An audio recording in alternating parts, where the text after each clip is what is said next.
반갑습니다. 이번 영상에서는 형식 논리의 자리와 비논리와 논리 외적인 것, 그리고 논리와 설득력, 그리고 논리적 삶과 논리의 한계, 끝으로 공공성으로서의 논리에 대해서 생각해 보자 합니다. 형식 논리의 자리에 대해서 생각해 보겠습니다. 오늘날 대부분의 학교에서는 형식 논리를 일종의 표준 논리처럼 가르치고 있습니다. 지금 저희가 이렇게 배우고 있죠. 그러나 형식 논리가 유일한 논리가 아닙니다. 논어에서 배웠던 것처럼 논증적 방식이 아니고도 사람을 설득할 수 있는 방식이 여럿 있습니다. 특별히 저희들은 형식 논리를 하고 있는 거죠. 형식 논리는 현재의 과학적 세계관을 이끌어가는데 핵심적인 역할을 한다는 점에서 상대적 우선성을 갖고 있습니다.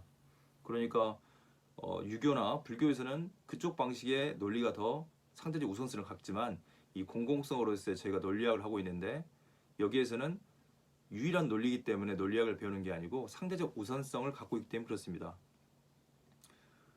실제로 우리는 동양뿐만 아니라 서양의 지적 전통에서도 형식 논리와는 전혀 다른 여러 가지 유형의 논리를 찾아볼 수 있습니다. 저희들은 논어를 보았고요. 이제 예컨대 일본의 선 불교학자 스지키라는 분이 있습니다. 이분은 선에 대해서 다음과 같이 말합니다. 선에 대해서 어떻게 말하냐면요. 선은 좋음을 의미합니다. 선을 배우기 전에는 산은 산이고 물은 물이었다. 선을 배우는 동안 산은 더 이상 산이 아니고 물은 더 이상 물이 아니다. 그러나 깨달음을 얻고 나면 산은 다시 산이고 물은 다시 물이다. 순환 논증 같은 거죠. 또 한편 노자의 도덕경은 다음과 같이 시작된다. 도를 도라고 말하면 영원한 도가 아니고 이름을 이름이라 하면 영원한 이름이 아니다. 이름이 끊어진 자리가 천지의 시작이고 이름이 있는 자리는 만물의 어머니다. 노자의 도덕경이라는 책입니다. 노자의 도덕경. 저희 논어를 읽어봤었는데요. 노자의 도덕경이라는 책, 이런 책입니다. 노자의 도덕경이고 노자라고 하기도 합니다. 그러니까 저희가 똑같은 책이죠. 사실은 어떻게 번역했냐에 따라서 여기에 1절에 이렇게 써져 있습니다. 도라고 할 수 있는 도는 영원한 도가 아니다. 해서 도라고 할 수 있는 도는 영원한 도가 아닙니다. 이름을 지을 수 있는 이름은 영원한 이름이 아닙니다. 이름을 붙일 수 없는 그 무엇이 하늘과 땅의 시원, 이름을 붙일 수 있는 것은 온갖 것의 어머니, 이렇게 번역되어 있고요. 여기에 노자의 노자의 도덕경도 노자 것이고요. 도와 덕에 대한 이야기죠. 노자의 노자, 똑같은 책입니다. 이런 식으로 말합니다. 여기서는 말로 표현할 수 있는 도는 영원한 도가 아니고 부를 수 있는 이름은 영원한 이름이 아니다. 무명은 천지의 시초요, 유명은 만물의 어머니이다. 벌써 세 번역본에서 서로 다르게 번역을 해놨죠. 어쨌든 이런 방식으로 사람들을 설득하는 겁니다. 동양에서는요. 노자도 그렇고요. 그래서 형식 논리는 그렇지 않겠죠. 이러한 노자 생각은 기본적으로 언어의 한계를 드러냄으로써 언어가 참된 인식을 포착할 수 없음을 강조하고 있습니다. 이름이라고 부르면 이름이 아닌 거죠. 영원한 이름이 아니라고요. 붙이는 순간. 이것은 우리가 추구해야 할 참된 깨달음 또는 가치들이 언어적 구조를 넘어서 있다는 것을 보여주는 동아시아적 사유의 한 표현입니다. 그러니까 동아시아 사유도 다르고요. 아프리카 사유가 다르고 저희들은 특별히 서양의 형식 논리적 사유를 배우는데 이거 말고도 논리 말고도 굉장히 많이 있다. 이걸 설명드리기 위해서 말씀드립니다. 형식 논리가 본성적으로 언어적이라는 점을 감안할 때 노자의 사고는 형식 논리의 기본적 가정에 대한 근원적 해이를 담고 있다고 볼 수 있습니다. 이런 유형의 사고를 적절히 이해하고 받아들이기 위해서는 형식 논리와 전혀 다른 층위의 사유가 필요합니다. 실제로 사람들은 전혀 다른 사유의 층위를 하고 있죠. 서로 각자 다르게요. 형식 논리에 대한 거부는 동아시아의 사유에서만 찾아볼 수 있는 것이 아닙니다. 서양 논리에서도 헤겔이라는 분은 변증법을 통해서 형식 논리의 한계를 극복하려고 변증법을 만들어냈습니다. 새로운 논리체계를 할 수 있죠. 철학자들마다 새로운 논리체계들을 만들어냅니다. 특별히 헤겔이라는 분은 철학자는 정반합이라는 세 가지 계기들의 역동적 운동 과정을 설명하는 데 있는 헤겔의 변증법은 그 안에 이미 변화, 시간 개념이 있죠. 형식 논리는 변화가 없고 정지된 논리라고 말씀드렸는데 변화의 논리라고 할 수 있습니다. 변증법은요. 시간 개념을 포함하고 있습니다. 즉 형식 논리가 정지된 순간에서의 판단의 논리라면 변증법은 변화와 운동의 논리라는 점에서 근원적으로 다른 유형의 사고라고 할 수 있습니다. 20세기에 들어서 미국의 실용주의자의 완성인 실용주의를 집대성한 두이라는 분, 두이 두이는 형식 논리의 근원적 한계를 지적하고 형식 논리와 실제적인 과학적 탐구의 절차를 결합하는 것이 논리학의 참된 목표가 되어야 한다고 주장합니다.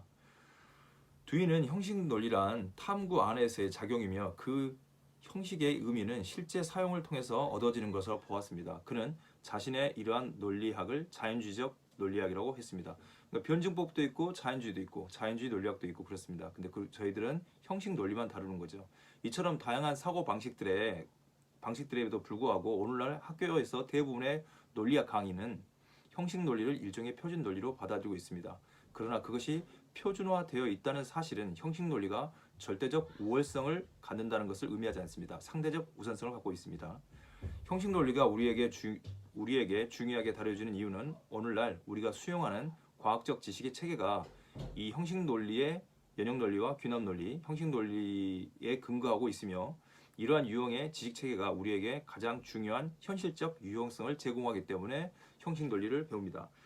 이제 그러면 논리는 괜찮은데 비논리와 논리 외적인 게 있습니다. 방금 논리 외적인 것은 논어나 그리고 공자, 논어나 똑같은 말이죠. 노자 이런 책들이죠. 오늘날 우리의 학교 교육은 주로 서구적 지식체계 학습을 주된 내용으로 삼고 있으며 그 지식은 모두 논리적 정당화의 과정을 거친 것들입니다.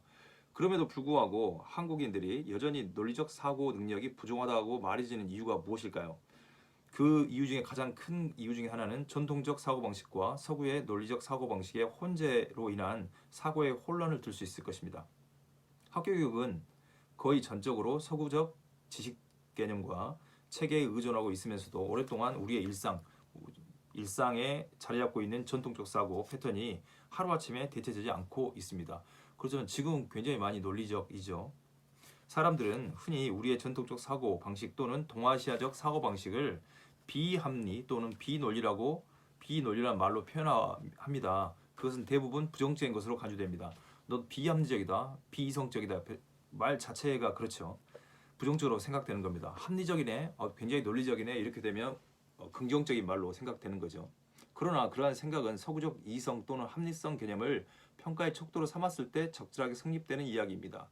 여기에서 우리는 우리의 전통적 사고방식을 평가하면서 왜 서구적 이성을 우리의 척도로 삼지 말아야 하는지에 대해서 반성적 물음을 제기할 수 있습니다.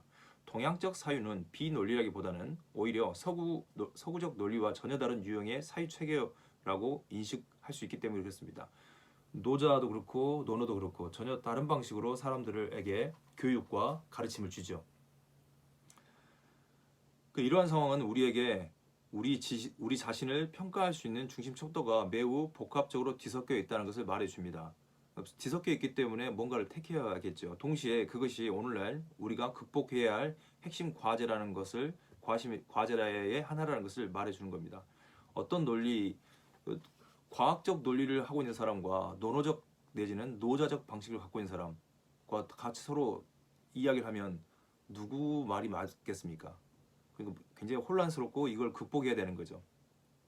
이러한 사고의 혼란을 부추기는 또 하나의 중요한 요소로 논리의 자리에 대한 불분명한 인식을 들 수 있습니다. 논리가 뭔지 잘 모른다는 거죠. 서구적 논리가 오늘날 우리의 과학 지식 체계를 규정하고 있다 하더라도 그것이 인간의 경험과 사고의 모든 영역을 적절하게 설명해 주는 사고 체계는 아니기 때문에 그렇습니다. 인간의 사고와 경험에는 본성상 논리가 적용되기 힘든 논리 외적인 게 있습니다. 예를 들면 영화 보면 논리 외적이지 않습니까? 전혀 비현실적인데 사람들은 그걸 보고 좋아합니다. 시도 마찬가지입니다. 논리 외적인 방식이죠. 감정이나 열정, 상상력, 환희 등과 같은 정서적 영역은 비논리 영역이라고 부르기보다는 더 근원적으로 논리적 사고의 적용이 불필요한 영역이라고 말할 수 있습니다. 논리 외적인 거죠. 실제로 논리 외적인 방식으로 사람들을 많이 설득합니다. 영화, 음악, 예술, 그림 등등. 이러한 시각에서 본다면 오늘날 우리에게 있어서 가장 큰 문제는 논리의 부재라기보다는 사실상 논리의 혼재라고 할 수 있습니다. 이 논리의 혼재는 논리의 역할과 한계에 대한 부적절한 이해에서 비롯되는 혼란이라고 할 수 있습니다. 그러니까 서로 다른 논리에서 이야기를 하면 합의가 안 되겠죠. 논리와 설득력입니다. 우리는 일상적인 대화에서 자신의 생각을 타인에게 납득시키거나 자기네 생각으로 타인을 납득시키거나 타인의 주장을 반박하기 위해서 우리가 주장을 하게 되는 거죠. 말을 쓰게 됩니다. 한 주장이 성공적인지의 여부를 결정해주는 기준이 뭘까요? 힘이 세면, 목소리가 크면 이깁니까? 말을 많이 하면 이깁니까? 그렇지 않죠. 그 기준이 유례적 상황이나 사람들의 기분 또는 개개인의 특성에 근거한 것이 아니라면 거기에는 분명히 모두가 공유하고 있는 어떤 원리가 필요합니다. 기준이 있어야 한다는 거죠. 논리학은 바로 이러한 원리들을 탐색함으로써 정당화된 지식을 획득하고 전달하는 방법을 제공해 줍니다. 여기에서 염두에 두어야 할 것은 오늘날 우리가 받아들이는 논리학이 실제로 사람들이 생각하는 과정을 서술하는 기술적 학문이 아니라 이러저러한 방식으로 사고해야 한다고 규정하는 규범적 학문의 성격을 갖는 것입니다. 규범적이라는 것은 반드시 해야 되는 거죠. 논리학이 규정하는 타당한 규칙들은 모든 사람이 실제로 따르고 있는 규칙이라기보다는 우리가 적절한 지식을 획득하고 전달하기 위해 요구되는 것들이라는 점에서 당위적 성격이 더 강하다고 할 수 있습니다. 이러한 사실은 실제로 많은 사람들이 논리적 규칙에 위배되는 방식으로 사고하고 있다는 사실을 통해서도 분명히 드러납니다. 논리적 설득을 위해 사용하는 주장의 형식이 논증이라고 할 수 있습니다. 한 논증은 몇 개의 전제들과 하나의 결론으로 이루어져 있습니다. 이건 다음에 더 구체적으로 말씀드리겠습니다. 그 논증들 중에 어떤 것은 타당하고 어떤 것은 타당하지 않습니다. 따라서 타당한 논증은 명제들의 단순한 결합 이상의 내적 구조를 포함하고 있습니다. 이 명제들의 내적 결합 방식에 따라 타당성이 결정되는 것입니다. 이러한 점에서 논리학은 논리적 타당성을 보장해주는 명제들의 특수한 결합 방식을 탐구하는 학문이라고 할 수 있습니다. 타당성을 확보하는 궁극적인 목적은 자신의 주장을 타인에게 제시함으로써 타인이 자신의 주장을 받아들이게 하는 것입니다. 나아가 그것은 타인의 사고나 행동에 영향을 미치려는 목적을 갖고 있습니다. 우리가 이 타당성을 갖는 이러한 기능을 설득력이라고 말할 수 있습니다. 우리는 그렇죠. 설득력이죠. 그러나 설득력에는 논리적이지 않는 여러 가지 유형이 있을 수 있습니다. 사람들을 설득할 때, 내 말을 따르게 할 때 갑질이라 할 수도 있겠죠. 예를 들어보겠습니다. 어떤 사람이 이렇게 말합니다. 집행부 간부들은 다 나쁜 놈들이야 라고 했더니 이 말을 듣는 사람이 왜 갑자기 그런 소리냐고 합니다. 그랬더니 집행부 간부들은 다 나쁜 사람들이라고 했던 그 사람이 뭐라고 하냐면 왜는 무슨 놈의 왜야, 내가 나쁘다 하면 나쁘지. 그랬더니 친하니까 이 말을 들은 친구가 뭐라고 했겠습니까? 근거를 대봐 그렇게 하지 않고 설득된 거죠. 어떻게 설득되냐?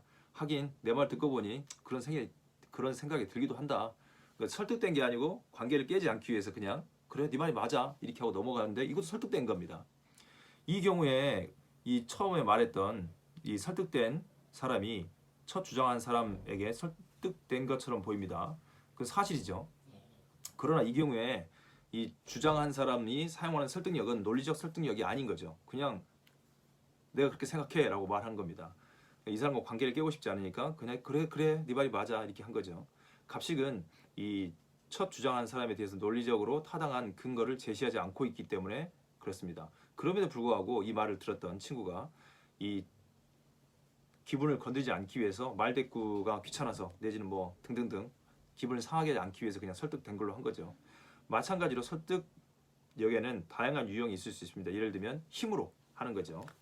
억압적인 독재자는 국민들에게 두려움을 불러일으켜서 복종하게 만듭니다. 설득한 게 아니죠. 힘으로 하는 겁니다. 총칼. 때로는 영화나 소설, 논리외적인 방식이죠. 영화나 소설도 굉장히 설득력이 있습니다. 꽃들에게 희망을 보셨는데 말도 안 되는 이야기이지 않습니까? 엄밀히 따지면 은유적으로 애벌레를 사람으로 비유했으니까 굉장히 설득력을 갖습니다. 그건 논리적 설득력이 아니죠. 상상력이고 또 비유적, 은유적 설득력입니다. 영화도 마찬가지입니다. 매트릭스나 그리고 요즘에 나오는 인피니티 워, 어벤져스 말도 안 되는 이야기를 사람들이 굉장히 좋아하고 많이 봅니다. 그렇지만 설득되는 거죠. 그럴 수도 있겠다라고. 논리적인 논증보다는 강력한 힘으로 우리에게 감정을 불러일으켜서 특정한 사고와 행동을 유발하도록 합니다. 논리 외적인 것들. 한편의 시나 음악은 진정한 정서적 감흥을 통해 정서적 감흥을 통해서 한 사람의 삶의 전반적인 시각을 변화시킬 수도 있습니다. 결과적으로 우리의 사고와 행동에 영향을 미치는 점에서 이 모든 것이 강력한 설득력의 한 형태라고 말할 수 있습니다. 우리가 다루려고 하는 논리적 설득력과는 본성상 차이가 있는 거죠. 이런 것들이 많이 있습니다. 꽃들에게 희망을도 보았고요. 여러분들이 논어를 보셨는데 논어를 읽으면서 마음속에 아 그럼 좋겠다라는 어떤 설득을 받으셨잖아요. 논리적인 설득이 아니고요. 또 다른 방식의 설득력이죠. 그런 설득력을 가지고 우리는 하지 않고요. 그거 설득력은 특정한 개인의 상황이나 특성, 시대와 문화 등에 의해 크게 영향을 받습니다. 한 시대의 마음을 사로잡는 상상력은 다음 세대의 낡은 이야기가 되기도 합니다. 옛날 영화 슈퍼맨 같은 건 재미가 없지 않습니까? 그 당시에는 획기적이었는데 지금으로서는 굉장히 구식이죠. 뭐 인피니트 워나 어벤져스, 마블에서 나오는 영화 그런 게 더 획기적이지만 또 시간이 지나면 굉장히 과거 것이 됩니다. 그때 그 시대는 사라져봤지만요. 한 지역에서 통용되는 강제력은 다른 지역에서 아무런 효력이 없기도 합니다. 우리가 논리학을 통해 다루고자 하는 설득력은 논리적 설득력이라는 특수한 유형의 설득력입니다. 이 설득력은 적어도 보편성을 갖는 것으로 가정된다는 점에서 특별한 유형의 설득력입니다. 동양에서도 서양에서도 먹히는 설득력이라는 거죠. 마치 아이폰을 쓸 때 동양에서는 동양적 방식으로 쓰는 게 아니고요. 만들어 놓으면 과학은 다 같이 보편적으로 쓰게 되는 거죠. 공유하게 되는 겁니다. 이런 의미에서 본다면 논리적 설득력은 가능한 여러 가지 유형의 설득력의 하나일 뿐입니다. 그러나 중요한 것은 논리적 설득력이 인간 이성적 능력 사고에 호소하고 있다는 사실입니다. 논리는 모든 인간이 이성을 공유하며 이 이성이 호소하는 설득력이야말로 인간에게 가장 바람직한 설득력이라는 믿음을 바탕으로 하고 있습니다. 모두가 인간은 이성이 있어야 된다는 거죠. 서양에서 그렇게 생각합니다. 이러한 설득력의 가장 두드러진 특성이 보편성이고 객관성입니다. 이러한 믿음은 오늘날 철학적 논의를 통해 반복적으로 비판되어 있는 것이긴 하지만 적어도 전통적으로 서구 논리를 특징짓는 기본적인 믿음의 하나입니다. 논리가 설득력이 있다는 거죠. 논리 이런 설득력에 한계가 있습니다. 논리학의 기본적인 성격에 대한 이해와 함께 항상 경계해야 할 것은 논리학에 대한 과도한 신뢰라고 할 수 있습니다. 논리적 사고의 결여는 우리가 흔히 경험하는 것처럼 무질서와 비합리라는 왜곡된 현실로 드러납니다. 이 때문에 현실적으로 드러나는 문제점을 들어 논리적 사고가 우리에게 최선의 현실로 이끌어줄 것이라고 믿게 될 수도 있습니다. 그러나 논리적으로 사고한다는 것은 그러한 희망에 반드시 필요한 조건이 될 수는 있긴 하지만 반드시 최상 상태로 이끌어주는데 충분한 조건은 아닙니다. 논리 외적인 것과 비논리적인 것을 구분하셔야 됩니다. 논리 외적인 것과 비논리적인 것은요. 인간의 사고와 행위는 논리적인 것으로 제한되지 있지 않습니다. 사실상 논리적인 것과의 적절한 공존이 이루어져야 합니다. 말하자면 인간의 사고와 행위에서 논리적 사고가 분명히 바람직하게 요구되는 것은 논리적 영역 안에서만 그렇습니다. 시를 쓰고 그림을 그리고 노래를 부르는 것은 분명히 논리적으로 되기 위한 활동이 전혀 아닌 거죠. 그럼에도 불구하고 그것들 시 쓰고 노래 부르고 하는 이런 상상력 창작들은 분명히 인간 삶에 중요하고도 긍정적인 역할을 합니다. 논리학만 그런 게 아니고요. 그래서 논리적인 것과 비논리적인 것 구분 그리고 비논리적인 것과 논리 외적인 구분이 중요합니다. 논리적인 것과 비논리적인 구분은 우리 사고와 행위의 특정한 영역에서만 적용되는 구분이며 적어도 이 영역 안에서 비논리는 극복되어야 할 것입니다. 그러니까 논리와 비논리에서는 비논리적인 건 극복돼야 되는 거죠. 논리 외적인 것은 극복돼야 될 것이 아니고 논리 외적인 것도 굉장히 많이 있습니다. 말씀드린 것처럼 상상력, 시, 음악, 예술 이런 게 논리 외적인 거죠. 이건 극복돼야 될 게 아니고 그 기능도 있습니다. 그렇지만 비논리적인 것, 비합리적인 것은 극복돼야 되는 거죠. 왜냐하면 논리적이지 않기 때문에 타당성이 없기 때문에 그렇습니다. 그러나 이러한 척도를 논리적 영역에 적용하려는 시도는 논리의 성격을 왜곡할 수 있는 위험성을 안고 있습니다. 논리적 사고는 중요합니다. 그러나 논리적 사고의 적절한 영역을 분별하는 것은 더욱 중요합니다. 논리 외적인 것과 비논리적인 것, 또 논리적인 것과 비논리적인 걸 구분하는 건 굉장히 중요합니다. 논리 외적인 것은 극복돼야 될 게 아니고 비논리적인 것이 논리적인 것에서 극복돼야 됩니다. 그리고 이러한 분별은 논리학의 영역을 넘어서 있습니다. 그것은 우리의 전반적인 삶에 대한 폭넓은 이해를 통해서만 가능하게 됩니다. 공공성으로서 논리를 살펴보고 영상을 마치겠습니다. 논리적 삶은 결코 논리학적 지식만으로 이루어져 있지 않습니다. 논리적 삶이라는 게요. 논리적 삶에는 개개인의 결단이 필요하다고 말할 수 있습니다. 왜 필요하냐면 상대방을 설득하기 위한 것도 중요하지만 이렇게 비논리적인 것은 나를 설득하는 거죠. 타인이 비논리적인 것을 지적하는 것보다 내가 비논리적인 게 문제인 거죠. 그리고 우리의 삶에는 결단이 필요합니다. 논리적으로 되려는 결단을 저해하는 수많은 현실적 요소들이 존재하기 때문에 그렇습니다. 자신의 이익과 입장, 처지, 정서적 특성, 인간관계, 문화적 전통 등 수많은 것들이 논리적으로 사고하는 것을 가로막습니다. 특히 스스로가 영리하다고 생각하는 사람들은 자신이 논리적으로 되려는 결단보다는 번번이 새로운 논리들을 자신의 상황에 맞게 조정하거나 끌어들이는 방식을 취하기도 합니다. 아주 안 좋은 방식이죠. 그것이 때때로 사회적 성숙이나 사회적 성공의 징표인 것처럼 오인하게 되는 것이 우리의 현실적 삶이기도 합니다. 논리학은 그러한 새로운 논리들을 만들어내는 기술을 위한 것이 아니고 또 단순히 이런 현실을 설명하는 도구도 아닙니다. 오히려 논리는 그러한 왜곡된 현실을 극복하기 위한 하나의 도구로서 진정한 의미가 있다고 말할 수 있습니다. 논리적 사고의 힘의 근원은 한 문화 공동체의 구성원들이 공유하는 사고방식의 공공성에 있습니다. 그것이 결여된 논거들은 개인적 이유들 이상의 것이 될 수 없습니다. 이 관점에서 진정한 의미에서 논리적으로 되려는 데 핵심적인 것은 성공적으로 논리적 주장을 펴는 데 있는 것이 아니고 스스로 논리에 승복할 수 있는 태도를 갖는 것입니다. 그러니까 논리적으로 상대방을 설득하는 게 중요한 게 또 있지만 더 중요한 건 자기가 설득돼야 한다는 거죠. 논리적 방식으로. 이 때문에 논리를 자신이 따라야 할 원칙이 아니라 단순히 타인에게 부과하는 원칙으로 생각하는 것은 결국 일방적인 주장을 강요하는 억지나 궤변이 되고 말 것입니다. 그래서 논리에 의해서 반드시 거부될 뿐만 아니라 때로는 또 다른 형편없는 억지와 궤변에 의해서도 거부될 수 있는 위험한 선택이 될 수 있습니다. 이 논리를 배우는 것은 내가 논리적 사고방식을 통해서 내 삶을 바꾸기 위한 거지 타인의 삶을 바꾸기 위한 게 아니라는 거죠. 내가 비논리적인 방식이 아닌 게 중요합니다. 그리고 이제 공공성으로 논리는 함께 이 사회가 어떤 기준을 가지고 해야 되는데 서로 논리가 다르고 기준이 다르다. 그러면 합의가 되지 않겠죠. 합의가 되지 않는다는 것은 혼란과 혼동을 계속 불러일으키는 겁니다.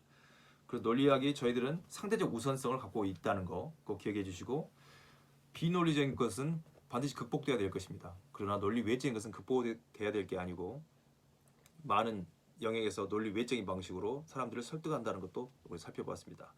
이번 영상 여기까지 하고 이제 다음 영상에서는 형식 논리와 기본적인 개념들에 대해서 설명해 보도록 하겠습니다. 사고의 기본 원리, 생각의 기본 원리가 4가지가 있습니다. 첫 번째가 동일률입니다. 동일률은 한 명제가 참이라면 그것은 참이라고 표현된다. 근데 모순율은 이겁니다. 한 명제는 동시에 참이면서 거짓일 수 없다. 그러니까 모순인 거죠. 참이면 참인데 한 명제가 참이면서 거짓일 수 없는 거죠. 이게 모순율입니다. 세 번째는 배중률입니다. 배중률은 한 명제는 참이거나 거짓이며 그 중간에 어떤 것도 없다는 거죠. 동일률, 모순율, 배중률 이 3가지 사고 연리에서 한 가지를 더 추가시킵니다. 충족 이일률입니다. 충족 이일률은 모든 것에는 그 이유가 있다는 거죠. 이렇게 해서 4가지 원리가 있습니다. 여기서 염두에 둘 것은요. 이 원리들, 이 4가지 원리들, 동일률, 모순율, 배중률, 충족 이일률 이 원리들이 모두 동일한 시점 그리고 동일한 관점이라는 거죠. 그러니까 동일한 시점과 동일한 관점. 그러니까 시점과 관점이 바뀌어버리면 이게 맞지 않는 거죠. 오직 전문적인 논리학에서만 사용하는 겁니다. 특수한 조건 아래서 성립된다고 말할 수 있습니다. 그러니까 형식 논리는 시간, 공간, 운동, 변화 등의 개념을 원천적으로 배제합니다. 그러면 시간, 공간, 운동, 변화를 싹 제거하고 무시간, 무공간, 무운동, 무변화를 기준으로 동일한 관점, 동일한 시점에서 이 4가지 사고의 원리를 사용하는 겁니다. 그래야지 애매한 게 사라지거든요. 뭔가를 판단하기 위해서 시간과 공간을 제거하는 겁니다. 그리고 정지되어 있는 거죠. 이것은 형식 논리의 가장 큰 특징이지만 이후에 수많은 철학적 이론들에서 공격받는 가장 큰 특징인데 가장 큰 약점으로 공격을 받습니다.